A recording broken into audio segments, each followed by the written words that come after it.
हमारे चैनल को सब्सक्राइब करें और बेल आइकन को दबाना ना भूलें।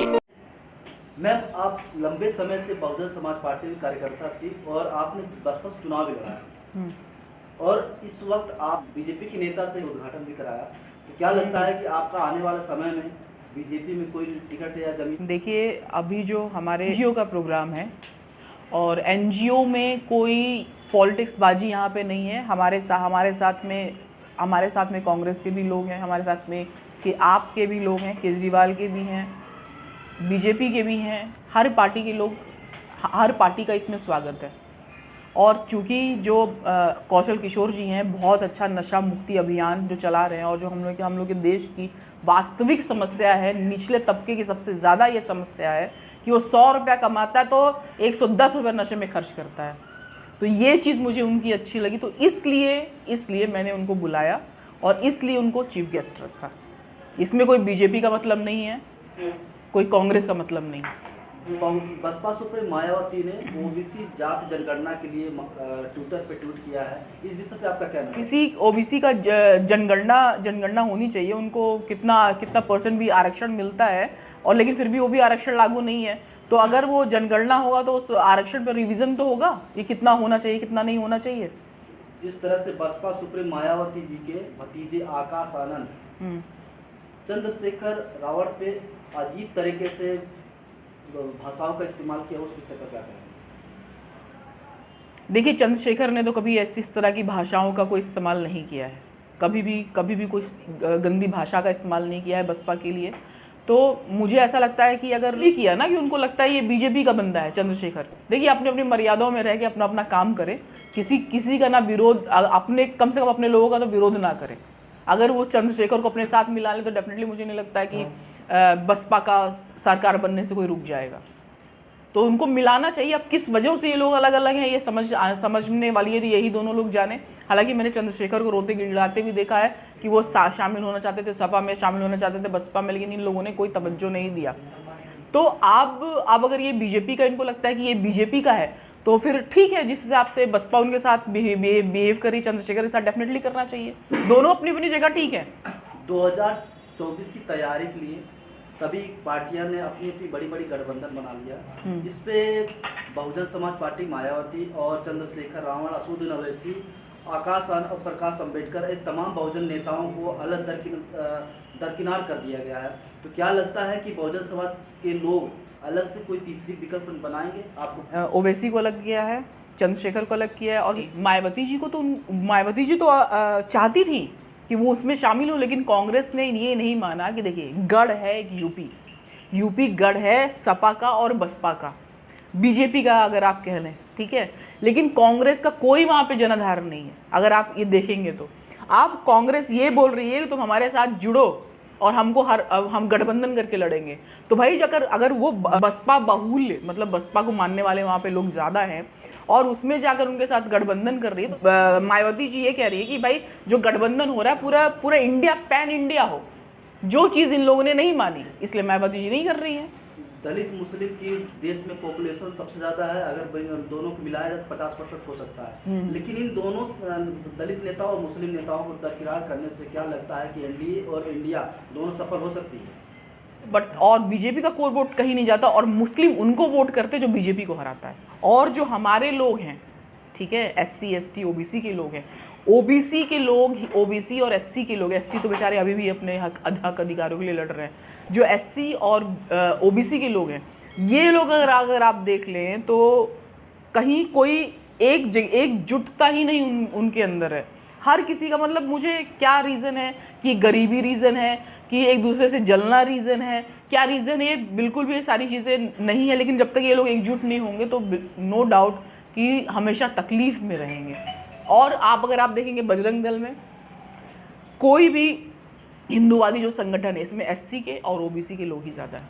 ब्राह्मणों की जितनी संगठन है, जितनी पार्टियां हैं, जब चुनाव होता है बीजेपी को वोट करते हैं, लेकिन बहुजनों की जितनी पार्टियां हैं, जितने संगठन हैं, चुनाव बिल्कुल टुकड़े टुकड़े गैंग की तरह और चुनाव वोट डालते हैं। इससे क्या होता है, बीजेपी मजबूत होती है। यही तो चाल है। 2024 में जितने बहुजनों के संगठन हैं, जितने बहुजनों की पार्टियां हैं, इन सारे एक साथ आ जाते हैं, तो क्या लगता है कि चुनाव 2024 में हम सफल बहुजन समाज के हाथों में आ सकते हैं? नहीं, बिल्कुल नहीं हो सकता। देखिए, ये सिर्फ और सिर्फ ऐसा नहीं है कि ये आपस में ही ये लोग लड़ने का करते हैं, जबकि अगर कोई कैंडिडेट अच्छा होता है तो अगर कांग्रेस है तो बीजेपी है तो अपनी तरफ से भी बोलते भाई उठ जा, हम पैसा देंगे तू लड़, वहाँ भी वोट का बंटवारा। मतलब वोट का बंटवारा ऐसे होता है कि एक घर में, देखिए अगर बीजेपी ने किसी को खड़ा कर दिया है तो बीजेपी में ही उसके अगेंस्ट में कोई नहीं खड़ा होगा, लेकिन हमारे बहुजनों में अगर एक खड़ा हो गया तो दूसरा ही बोलेगा मैं भी लड़ूंगा, मैं भी लड़ूंगा, मैं भी लड़ूंगा। हो जाता है वोट का बंटवारा। जैसे अभी आपने बोला चंद्रशेखर अलग हो गए हैं, चंद्रशेखर अलग हैं, उनको नहीं दोनों जगह पे शामिल किया गया, ठीक है जी। तो इससे वोट का भी बंटवारा बहुत होगा, कुछ चंद्रशेखर में जाएंगे, कुछ बसपा में जाएंगे और कुछ सपा में जाएंगे, तो क्या होगा, तीनों सब वोट का बंटवारा, बीजेपी का बल्ले बल्ले। तो उनको 8 चैनलों को बंद कर दिया और आने वाले समय पे और बंद हो गए 24 से पहले। आप इसकी किस नज़र से देखते हैं कि जो ईवीएम पे बोलने वाले को बैन लगाया जा रहा है? देखिए, स्थिति बहुत दुखदायी है, इसमें कोई दो राय नहीं है कि हमारा भारत लोकतंत्र से राजतंत्र की तरफ बढ़ रहा है। जो तानाशाही का शासन है ये नहीं होना चाहिए। अगर ये तानाशाही का शासन कांग्रेस ने किया होता तो राहुल गांधी ही वारिस होते प्रधानमंत्री के, और इसमें मतलब ना नरेंद्र मोदी उठ सकते थे, ना अमित शाह जी उठ सकते थे, ना अन्य पार्टी के भी लोग उठ सकते थे। लोकतंत्र है, मीडिया को बोलने का भी हक था, हाँ उतना ही किया जाता था, आटे में नमक मिलाने जैसा।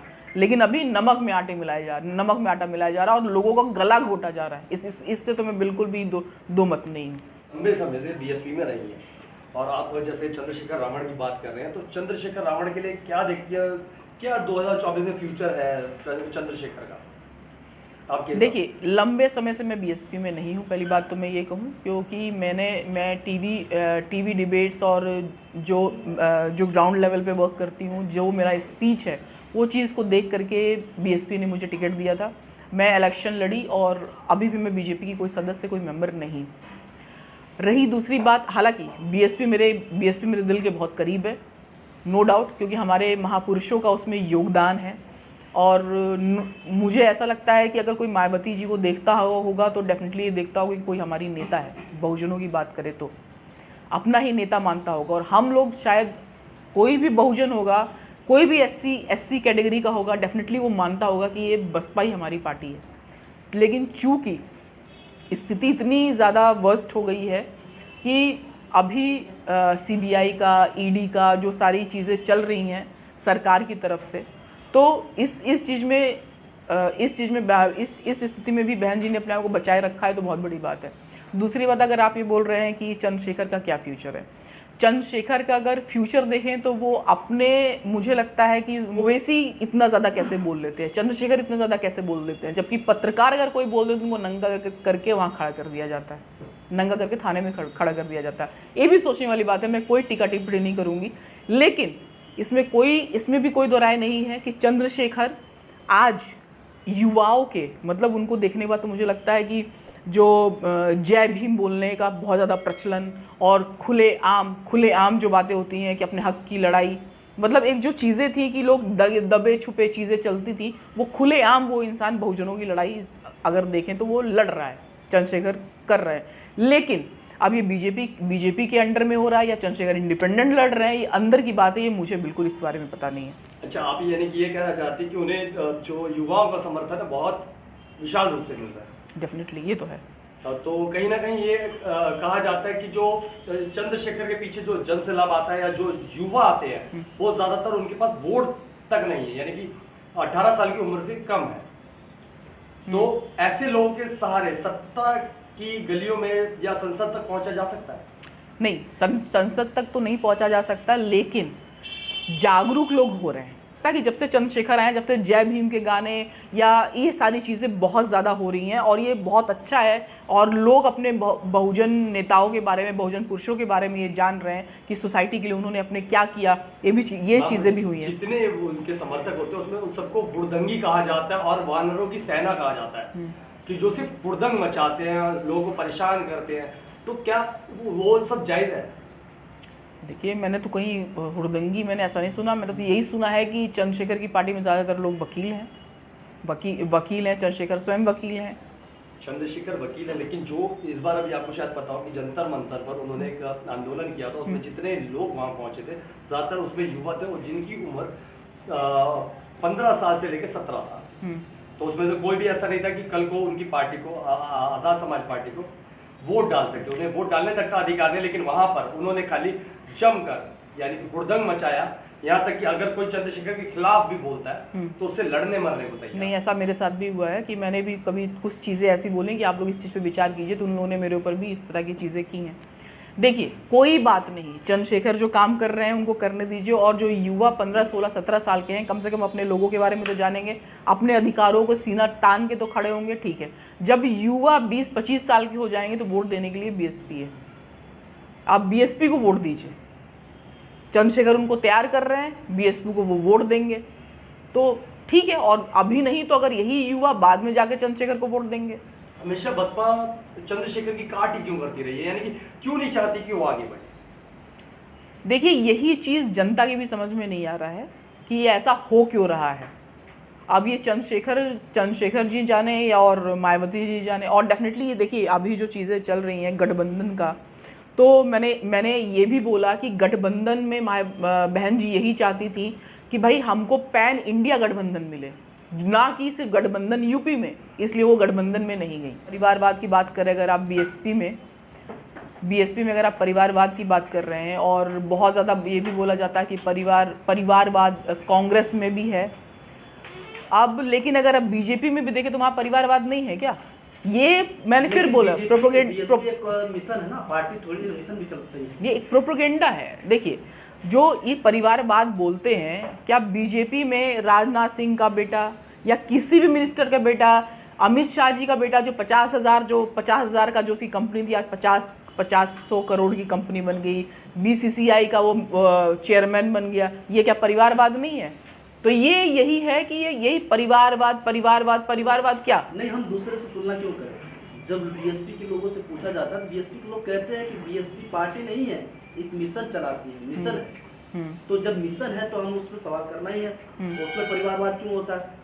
उसमें तो आकाश आनंद को गिफ्ट में मिल गया वो पार्टी। देखिए, अगर हम देखें तो डेफिनेटली जो भी अन्य पार्टियां हैं बीजेपी के सिवा,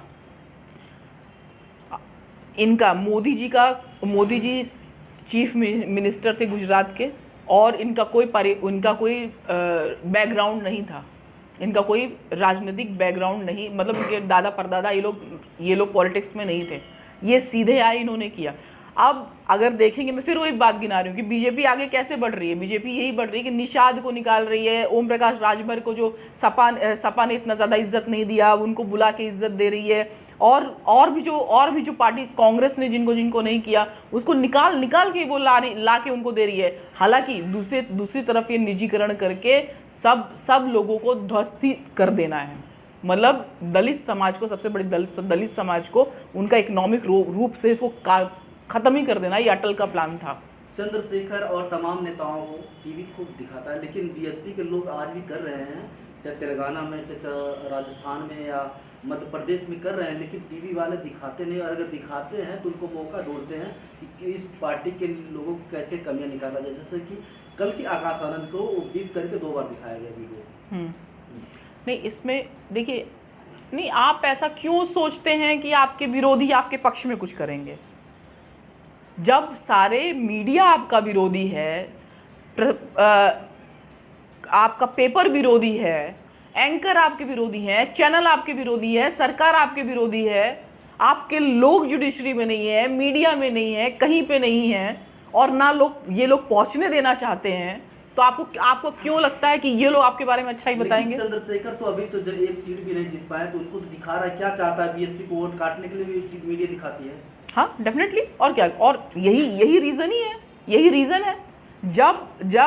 जब एकजुट हो जाएगा दलित, तो इतना है परसेंटेज कि वो केंद्र में भी सरकार बना लेगा, लेकिन एकजुट ही नहीं होने दिया जाता। और सबसे बड़ी कम्युनिटी एससी में जाटवों की है, जाटव कम्युनिटी है, इसको काटना सबसे ज़्यादा बीजेपी इसी के ऊपर काटने का काम करती है। एससी समाज के लोग हैं, अक्सर करके बीएसपी के लोग ही बीएसपी के विरोध करते हैं। तो इस तरह तो चंद्रशेखर भी बी टीम हो गया, बीएसपी भी बी टीम हो गई।